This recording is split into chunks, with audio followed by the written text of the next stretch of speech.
Hey everyone, welcome to a very special episode, our second live episode, and our second episode of the off season. Zach, how are you doing? Doing great. Got myself a nice, easy sport rally ale brewed right here in Kansas City. Gonna enjoy my week. I'm ambiguously drinking liquid out of a old cup. I think they used to give this out at a game at one point. I don't know. I bought it off of a buddy of mine, but they've got the Donahue formula jerseys on there, which is great. So yes. But it's just water tonight. Yeah. I mean, you had a rough weekend, so, understandable. School's out for summer, so you got to enjoy it. School is out, and we've done it, so there's going to hopefully be some more content because I got a lot of time. Zach. That's good. So I don't know if we've got anybody watching right now, if we got anybody in the comments. But one thing that I wanted to start before everyone rolls in their questions and things they want us to talk about is just the space we freed up with Stephon Diggs and kind of what that means. The Bills freed up about $7 million, converting his contract yesterday, which was a big deal because it was on June 1st. If they wouldn't have done it on June 1st, I wouldn't have thought anything of it. But because it was, I'm really thinking the Bills are going to be making a move. There's a lot of speculation, Zach Ertz, but there's also some speculation about a guy that I'll let you talk about from Pittsburgh, cornerback. Yes. Who would that be again? I've been a little out of touch on the Twitter world. It's all good. I don't want to say his name wrong, and I sound like an idiot now because I'm honestly completely on the hype train for Zach Ertz. So you just want someone named Zach on the team? No, we already have one, and it's Zach Moss. So, but Steven Nelson is the name. I don't think he's going to be that much of an improvement from what we currently have at the CB2 position, but he'll definitely add some competition, which I will never turn down the chance. And if we can add him and maybe a D tackle or something of that nature, I wouldn't complain either, but my preference is Zach Ertz. Hey, in Brandon Beane we trust, man. Whatever Brandon thinks is best is what I want this team to do. So, Diggs has moved, or not moved, he's restructured, which even before this offseason, people have been saying that his contract made the most sense to restructure. I mean, they've been talking about this for quite a while as far as opening up cap space. And there is one more move that the Bills could make. Now, I don't think this would be a very popular move with those out there in Twitter world or what have you. But it would be, as I would call it, a cutthroat business move. And that move would be to cut or trade. Actually, I believe it can only be through trade. You can't cut him. Trade Jerry Hughes. And that could also open up 7.3 more million. So right then you'd go from having very little cap space to 14 million, which if you're looking at something like a Julio Jones type deal, that would open up enough room to bring Julio to the Bills. Yeah, and I'm not too big on Julio Jones, and I know that might make a lot of Bills fans angry, but I just don't think there's enough room in our wide receiver room. Who are you going to put on the bench? Because right now we brought in Emmanuel Sanders. We've got Beasley. We've got Diggs. We've got Isaiah Hodgins that we've yet to see play. We've got standout rookie Gabe Davis from last year. And then on top of that, you've got Isaiah McKenzie, your favorite. So it's just tough to me. Who are you going to get rid of for playing time to allow Julio to play? And is he going to mesh well with the team? On top of that, do you really want to be paying $40 million to two wide receivers when you're about to be paying Josh Allen the big bucks within the next few years? I don't know if that's really something I'm too excited about doing. I don't know how I would feel about it either. I do want Julio, though I differ from you on that point. I think that you cannot, imagine having Gabe Davis be our bench wide receiver. He's the one who has to sit on the bench. He's the worst wide receiver on the team, Gabe Davis. That would be amazing.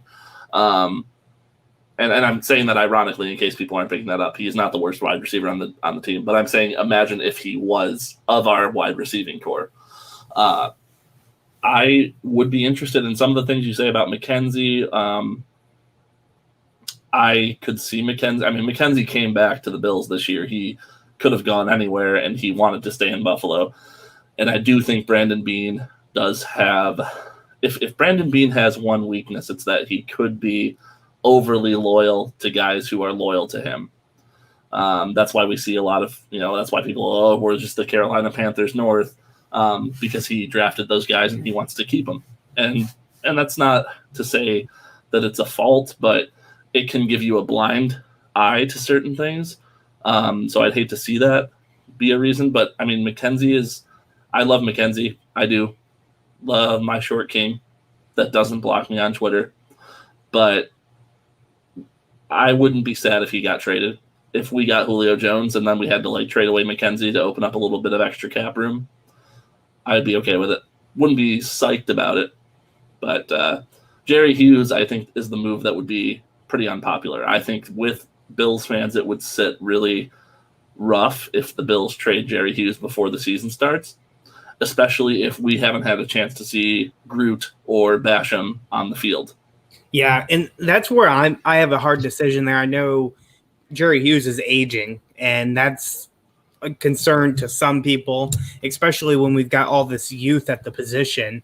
But fun fact, I believe there's only 2 Bills that are on the team that predate the McDermott Beane era, and that is Reed Ferguson, our favorite, our first Bills player of the show, Reed, and then Jerry Hughes. And so what that shows is they were not afraid to get rid of anybody from the old regime, but they wanted to keep those 2 guys because they bought in. And like you said, Brandon Beane is very loyal to people who were loyal to him. And so it makes me wonder if he's going to want to do that to Jerry or if he's going to want to keep him around to mentor these young kids. Exactly. And I'm fine with either way. I'm going to trust, I'm going to trust the process, which people hate. I know that a lot of people hate that saying because it's like a cop out to be like, well, I'm not going to do my own research. But I think we live in such a time when people, they say that they're doing their own research, but it's like, what are you doing? Are you doing your own research, or are you finding a few people who agree with what you want? Yeah, and going with that. So definitely. So there's a lot of directions that the Bills can go with this money, and it really depends on what they need. There was yesterday, I know you'll have a lot to say about this. There was speculation with Star Lotulelei. He did not show up to OTAs, and that made a lot of Bills fans mad, me included. You sat out for a year and then you didn't show up, even though it's optional. You would have thought he needed to work out. My God, that guy did not need to work out. He's lost a lot of weight. I was kind of impressed with the speed. Maybe it was just what he was wearing. I don't know. Granted, I haven't really seen him without shoulder pads before, but he looked small, looked like the size of Ed Oliver, looked like he could move. I was impressed with kind of what's going on there. Yeah, so a lot of people actually were saying that Star looked really small from that workout video because that was the critique, right? Twitter's never happy. Twitter's always upset about something. So first they were upset that Star Lotulelei wasn't showing up for the voluntary workouts, which means he must be out of shape. Well, of course, then the video leaks of him working out. The dude is in probably the best shape he's ever been in. And then people started saying, well, he looks too small. I think he just looks like another Ed Oliver. That's not what we need. We need someone to eat bodies in the middle of the field. Something to keep in mind for people who've never been on a football team or even like wrestling. If you've been a wrestler, you know this. There's a difference between playing weight and training weight. A lot of times when players are in this portion of the offseason, because we're really still pretty early into the offseason, we have, I think, 100 or 99 days till kickoff. They will actually purposefully trim down to work on getting that speed and getting that lean muscle. And then it's a lot of, we know it's easy to put pounds on guys. You've all done it. You've seen how easy it is to put weight on. So they just eat like maniacs. That's where they get that additional weight. which helps them kind of keep this staunch in their stance or what have you. Yeah. It'll be exciting to see what happens there, because I, for one, was very excited about the return of Star Lotulelei to see what it does for our defense, because, as you know, I'm the biggest hater for Edmonds in the Kansas City Bills backer. But it's just because I know there is so much more that he can do and he's capable of. He's so young and he's got the ability to be the guy for the Bills defense. And I would just like to see a little bit more out of him. And I was thinking we were going to get a little bit of help from Lotulelei. Then I was disappointed he didn't show up. And then everybody on Twitter was reading into Sean McDermott's comments about, unfortunately, Star's not here. And then they're thinking, oh, McDermott's pissed at him. We're getting rid of, or we're saving contract space, so we can go ahead and cut Star Lotulelei. And we're going to go out and get, I can't remember, Short from Carolina.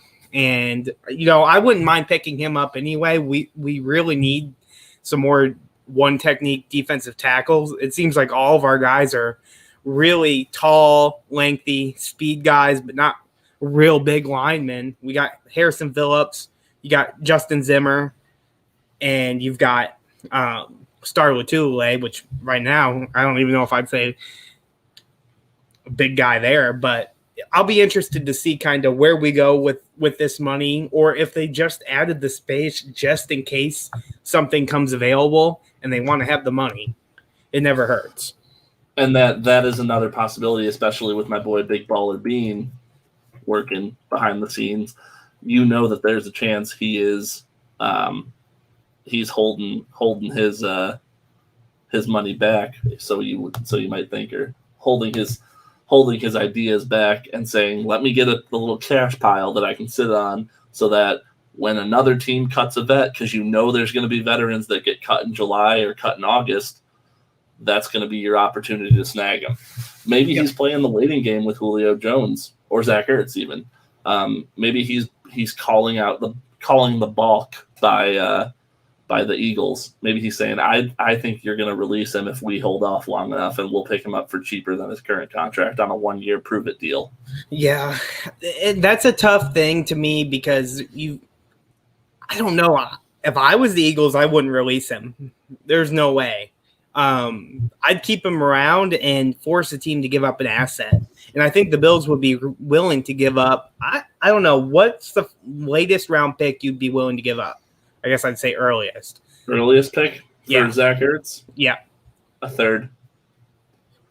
And we knew going into this draft they were going to take a third-round pick for him. However, now we're in the future and it's a new draft. It's for next year. It might not be the same offer on the table anymore. If I'm Brandon Beane, I offer a 5th-round pick. Why not? See if they'll take a 7th first, just kind of see if they nibble at it, because if they're really going to cut him, they'll take anything.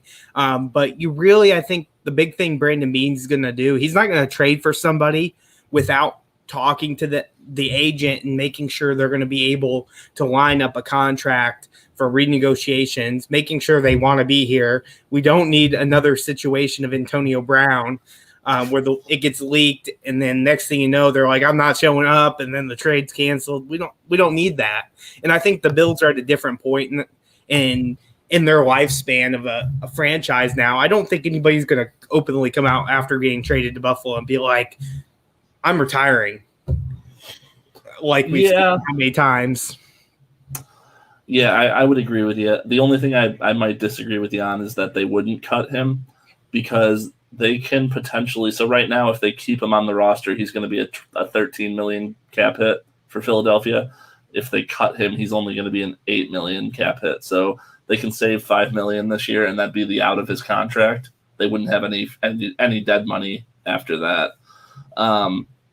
So I could see Brandon Beane saying, why am I going to give you a pick when I know that you're the guys who want to get rid of this? And I think it was Mark Kelso on One Bills Live yesterday or today. I was listening to it when I woke up around noon, because that's when I wake up now, because I'm on summer break. I don't know if I mentioned that. But I was listening to it, and Kelso, it was either Kelso or Tasker, because I think they both host it now, or Chris Brown. I'm not sure who's hosting it.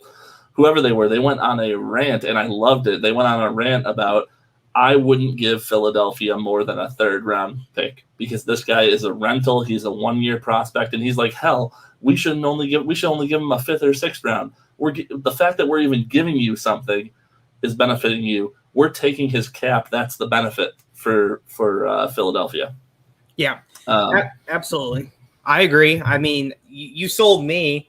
Now you just need to sell the GM in Philadelphia. I'm going to get him on the line. I'm going to call up Haley Bean right now. I'm going to say, put Brandon on the phone. Yes. We've got connections, but not that good of connections. So I don't know. There's all these if, ands, and buts of what we can do with the money. And I think, the most important thing the Bills did this offseason is we've kept our own and we've re-signed the guys that needed to stay Bills and rewarded them for their hard work. I love the Reed Ferguson signing. I don't care if he's the most paid long snapper in the league. He is the epitome of Buffalo. I mean, we've had him on. He is great, and he loves to joke around. He got on his media show after, like, his little interview after the signing and said, yeah, I know this was the big extension you guys were waiting for. I mean, he knows nobody really cares, but we do as fans. We care for the fact of him as a person and what that means for the team. He's built relationships with so many players on the team because of just how fun he is on social media, and he doesn't screw up. At least we haven't seen that. He did openly tell us that the one was his fault. He had the laces in instead of laces out. He did. But that could have been him just being nice to Corey B. Who knows? But yeah, do you want to move on to stadium talk? Yeah, I was. I'll tell you what I was doing over here because my eyes were kind of drifting. If you couldn't tell, I was perusing. I was perusing the spot track for the Bills to see if they had released his contract details yet. But Reed Ferguson's contract details are still under lock and key. So the only way we're going to get those is if you and I call him up and say, "Hey, Reed, let us know what's the scoop." Yeah, breaking Bills backers at KC here. Reed Ferguson numbers. Oh man, all right, yeah, but let's talk stadium because I do have. We did get some news. So for everyone who listens to this, Zach and I, we text obviously back and forth. And Zach texted me, I think it was 2 weeks ago or 1 week ago, and said, "Hey, you want to do an episode this week?" And I said, "Nah, you know what? We don't have enough news quite yet to do an episode. Because if we're going to put something out, I want it to at least be a half an hour, 45 minutes. I don't want to have a 10-minute little discussion about Stephon Diggs." And once we had the stadium news being released, which, by the way, if you're not familiar, the stadium news is the expert panel or the panel that the Pagulas hired to look into the different possible solutions for a stadium has now gone before a New York State panel, and Erie County, I believe, was involved as well. And they're going to tell them what their findings were. And I'm guessing that shortly after we have their findings from Erie County is going to probably look at what they've got, and they'll probably release a statement. I would anticipate a statement coming over this summer. From Mark Pollenkrantz and from Erie County. But go ahead. And one thing, I did find a couple of interesting articles here. Oh, you know what? Hold on. Hold the phone, Zach. Before we do that, I can't believe you let me forget. You let me forget. We have some polls that we need to take a look at. So I threw out, I believe, 3 different polls today. So the last one is about the stadium. The second one's about the stadium. There was one poll that was not about the stadium, though, so I do want to talk about that, which is what position would you like to see the Bills address before training camp? And I put as the options wide receiver, tight end, defensive back, or defensive tackle. And we had 28 people vote, which is pretty good for us. And that voting tally came out to 25% said tight end. So there's your Zach Ertz people, right? That I would guess that if the people voted tight end, they're thinking Zach Ertz. 25% defensive tackle. So again, those are your Star Lotulelei people, I think, who are a little worried maybe that Star was holding out, or they're feeling like we want to move on from him no matter what. Who knows? Or I can't disagree. I think we need defensive tackles. It's a position of need. And then 50% of the vote, which is where I thought, actually, this kind of didn't hit me where I thought it would. I thought defensive tackle or tight end would get the most votes, but we ended up getting the most votes on defensive backs. And I think that's because people saw what happened in the AFC Championship, and they saw Trey White get picked on because the person opposite him wasn't good enough. And that is the cold, hard truth. Yeah. It's tough. I think you look at those positions, and the Bills could easily need to address any one of those positions. And I think it comes back to just what is available and being smart with your money. You've got a Josh Allen extension that is in the near future that Brandon Beane is thinking about. So bringing a guy like Julio Jones in, if you're going to bring him in on, a year or two while Josh is still on his rookie deal, great. Let's make a run for it now. And I think that's a lot of the Bills fans' thought process of bringing Julio in is let's win now. We're in championship mode. Allen's on his rookie contract. We've got Diggs. We've got a great receiving core. We've got a defense that's been performing. Let's just go for it.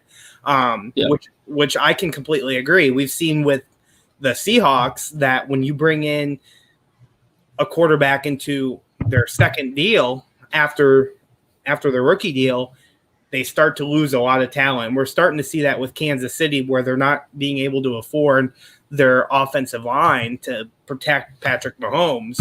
And it's going to get worse as years go in Kansas City. And it's going to have to rely on Patrick Mahomes to make his team. And that's what we're going to need to see out of Josh Allen in the future. But as of right now, if you're win now mode, Julio Jones can be that guy. I still think Zach Ertz can be that guy. I don't know. Dawson Knox, I think there's a lot of Bills fans that have come out and said Dawson Knox is going to have a standout year this year. And I hope so. And we've got Hollister that people probably forget about. We had gotten him, which was a target of Josh back in college. So it'll be interesting. Yeah, there's a lot of interesting maneuvers, and then we're sitting here. This is June 2nd. I mean, we still have the whole month of July. We've got mandatory minicaps. We've got training camp. I'm looking forward to seeing where this goes. But back to our other two polls. The other two polls that I posted were specifically about our stadium, and we'll get to them in a second. But before we get to that, Zach, do you have any idea how much the Buffalo Bills pay the county of Erie every year to play at Highmark Wellness, whatever field? I don't have any idea. I don't even want to guess, to be honest with you. All right, so you're thinking a yearly sum here. This is a yearly amount of money that they pay. An NFL team. What do you think a fair amount? 100 million? I don't know. Wow. Dude, you should go work for the county, for Erie County, because you drive a hard bargain. They pay $800,000 a year. Oh, well. Yeah. That's nothing. I guess per year is what you're saying. Yeah, that's nothing. I mean, it's a drop in the bucket. Now, it is per year, and that doesn't include the taxes that I'm sure they pay on top of that. But that's their annual rent. Now, let me compare that to something, or compare that to another stadium, one of our divisional rivals, actually. How much do you think the Miami Dolphins stadium cost to make? It opened in 1987, to give you an idea. It was built in 1987. So how much it cost when they built it? When they built it. So we won't adjust for inflation or any of that stuff. 75 million? A little bit higher. $115 million. That's quite a bit more than what Buffalo paid. It was. Buffalo paid $22 million to create their stadium. But guess how much rent they have to pay? Oh, I guarantee you they pay a significantly higher amount. They don't? They What's their pay location? $0 in rent because they own the property. That's a big advantage. That's a big advantage, but it also added to their costs. So, and also no public money went towards that stadium. And I would say that's a pretty nice stadium. Wouldn't you? I mean, I've never been to Miami. That's on my bucket list to go to a Bills Miami game, but I've driven past it when I've been in Miami. It seems like a decent stadium. See, I don't know why we just don't build a stadium. Terry and Kim just need to go put an oil, go out to the oil fields, put another rig in, and let's go. Well, and here's the other thing, Zach, and this is what I wanted to point out, though. One of the things that people constantly, the argument that people point out, especially people in the national media circle about the Bills, well, the Bills will never host a Super Bowl because they don't have the infrastructure to host a Super Bowl. I get that. Buffalo does not have the infrastructure. Miami's hosted like 5 Super Bowls, and their stadium was built in 1987. It's not exactly like it's a brand new stadium, shiny and metal. It's because they're in Miami. Let's face it, folks. Buffalo's not going to host a Super Bowl because Buffalo's not going to host a Super Bowl because the league doesn't want to show frozen Niagara Falls as much as I think it would be cool. I'm going on a tangent here, though. I think the biggest thing for me is retractable roof. You know, there's a lot of things that is advantage with that, and the big thing for me is being able to use it in the off season. Because if you're able to bring concerts and shows in there in the winter when it's coming down snow really bad, then that brings in money for the organization, and that's a big deal. If they're able to do that, it probably allows them to put a little bit more money into the stadium to get their money's worth. You know, playing there 8 times a year, and that's all you get out of it, makes it hard to spend all that money. And I know everyone's going to say, we don't want a dome. We need the weather. Josh Allen does so much better in a dome. To be fair, 48% of people agree with you. 48% of our people who were polled would like a dome. 52% are against a dome. And my question to anyone who's against a dome is, do you have season tickets? Because I do. Why. And as a season ticket holder who goes to at least 2 or 3 home games a year, and back when I lived there, I would go to all of them. I want a dome. I'll tell you why, because there are some really crappy weather games. And as much as people can say, oh, it's Buffalo, it's about blue-collar toughness and whatnot, no, I want to enjoy a football game and, watch it. Maybe I'm getting old. Maybe I'm a boomer now. Who knows? But I want to be able to sit in a relatively comfortable seat and watch the game. I don't want to be soaking wet from rain or snow or sleet or whatever we got going on. I think there might be a higher number of people opposite of you that do have season tickets that don't want a dome strictly on the fact of ticket prices increasing. And I think they're scared of that. They want to be able to afford their season tickets, and that's the argument. However, like you said, wouldn't it be so much more enjoyable to go to the game with your family? It would be way more of a family environment to be able to bring your kids. You don't want to bring your kids out there when it's so cold. It's tough. And I got news for those folks who say, oh, well, I don't want my ticket prices to go up. Your tickets are going to go up every year. Welcome to the capitalism, baby. Our tickets went up this year by $125, I think. And I see that. I sit in the end zone seats, so they're a little cheaper than the sideline seats. Your tickets are going to go up, even regardless of if they build a new stadium. And back to what you were saying about a retractable roof, I don't want a retractable roof. I am not on team retractable roof, and here's why. Cost. Maintenance cost, and also building cost. If you're going to dome it, just dome it. Now, I have traveled to quite a few stadiums, and of the stadiums I've been to 2 dome stadiums.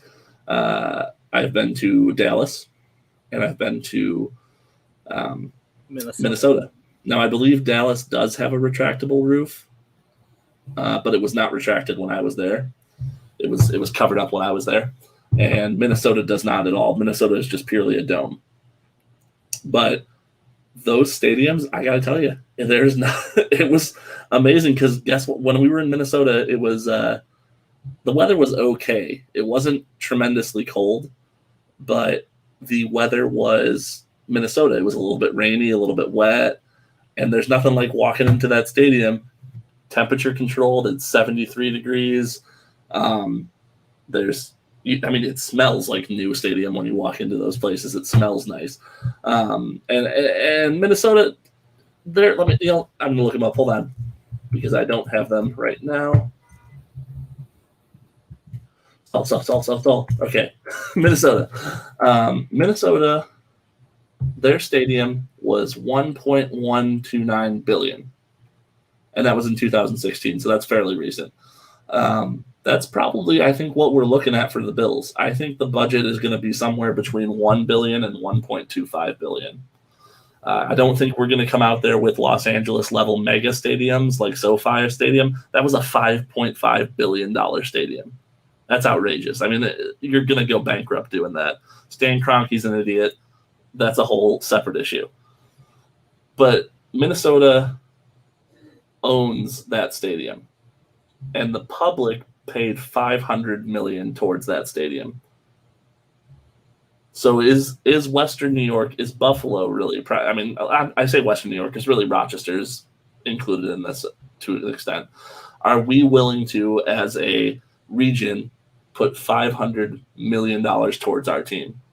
I can't say that anymore because I don't live there. So I was just saying, I can say yes because it's not my money, but they're. I think we lost Zach. We either lost Zach or we lost me. So anyways, if we lost Zach, I'm going to take over here just in case. What I was going to go on with was the annual rent that the Vikings are paying Minnesota, because the team is paying them. Yeah, we lost Zach. There we go. Yeah. Zach, you wanted zoned out for a minute, so I went on another tangent here. So what I was saying was the team is paying $8.5 million a year in rent, and it goes up by 3% every year. Now, I don't know about you, but 3% of $8.5 million is a pretty big number. So the public is putting $500 million towards the stadium, but how quickly are you going to get that back if they're paying you $8.5 million a year? I think that's let's call it $10 million a year just to make the math easy. So that's five times 10 would be $50 million. So it's going to take you a while still to get that money back. Are we prepared to put that type of money into what these new lavish stadiums are? I don't think you obviously can kind of settle. And you brought up a good example with Minnesota. You've got two polar opposites. You've got the Jerry Jones kingdom there, where that thing is premium. I mean, it's top of the line, just like what you've got in Atlanta with Mercedes-Benz. Then you've got up there in Minnesota, and I don't know, is that U.S. Bank? That is U.S. Bank. So you've got that, and it's a little bit more working class, I would say. It's still got a lot of amenities. It's just maybe a little less ticket prices or less outrageous, which makes more sense for the region. And it's built more for snow, which is the big thing that we need to think about, because we could very well have a dome collapse on us with a big snowstorm like we've had in years past. So yep. I know we're going to argue that, we want the weather, we want the advantage, and I get that. I mean, but look at it this way. Most times we end up playing in Miami in the dead of heat, and we get screwed with that. But does Josh Allen care? No, he goes out there and throws for 350 yards against them. He doesn't care. Yes, the team's a little bit more winded, but then we end up having them come to us later in the year, and it kind of balances out. And I don't even care if we really have the weather. That's less of a factor for me. I'd rather us be able to do what we want with the football. If Zach Moss is running the ball well, I want to be able to hand the ball off to him and not worry about the freaking rain and causing fumbling problems, or Josh Allen with wind and overthrowing receivers. If Josh Allen's hot, I want him to be able to throw the ball. And that's one advantage you have with a dome. And also, like like everyone else, which we haven't really mentioned too much, Super Bowls. I mean, you're going to bring multiple Super Bowls to Buffalo, which brings revenue to the city. And that's a big thing as well. So you think they will actually bring Buffalo Super Bowl? See, I disagree. I don't think Buffalo gets a Super Bowl even with a new stadium. Maybe I'm wrong. Maybe I'm cynical. But I think you'll have one. You're not going to have as much as Miami has. You're not going to have things of that nature because of the location. There's not a whole lot to do. But at the same point, whoa, Zach, what? I'm talking for the celebrities. Did you just Tom Brady Buffalo? You just Zach. You misunderstood what I'm saying. No, this is going on the record. Most people who end up going to Super Bowls are not the NFL fans. We can't afford the tickets. And it's celebrities coming in and things of that nature. And there's not stuff that they want to do. Right. I know that it's not tailored to the celebrity. Buffalo is tailored to the everyman. I get you. Yes. So, yes, there could be an argument that it wouldn't happen, but if they put enough money into this stadium, there's no reason why they will not allow us to have one Super Bowl at least, if not more. And plus the concerts and different events, you can bring monster truck rallies to the stadium, things of that nature throughout the offseason to really build more revenue, which is awesome.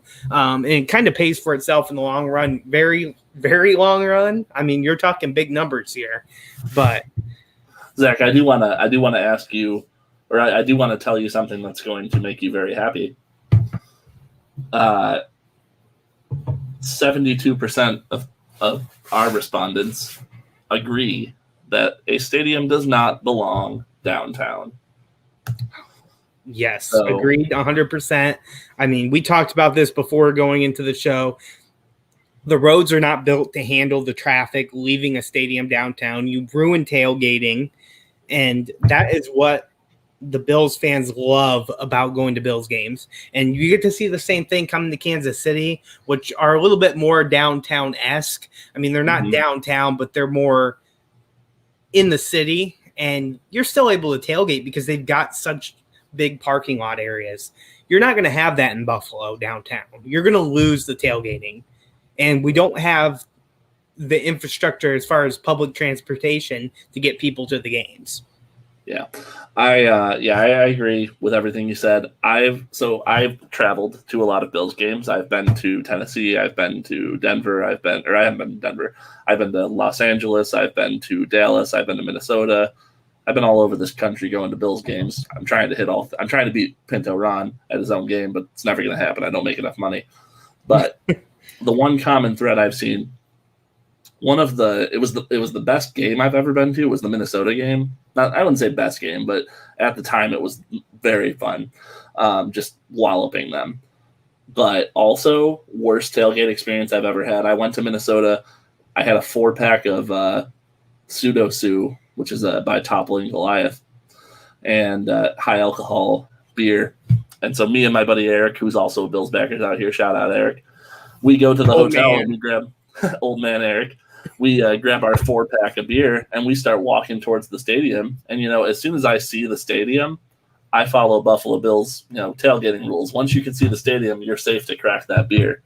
So I crack the beer and I have no sooner do I crack that beer than I have a very nice Minnesota police officer come up to me and go, yeah, you can't do that here. And I'm like, okay, well, where do I put this beer? And they're like, or I was like, is there a place we can tailgate? And they're like, no, there's no real tailgating around here. They're like, you can go to, there's bars around the stadium.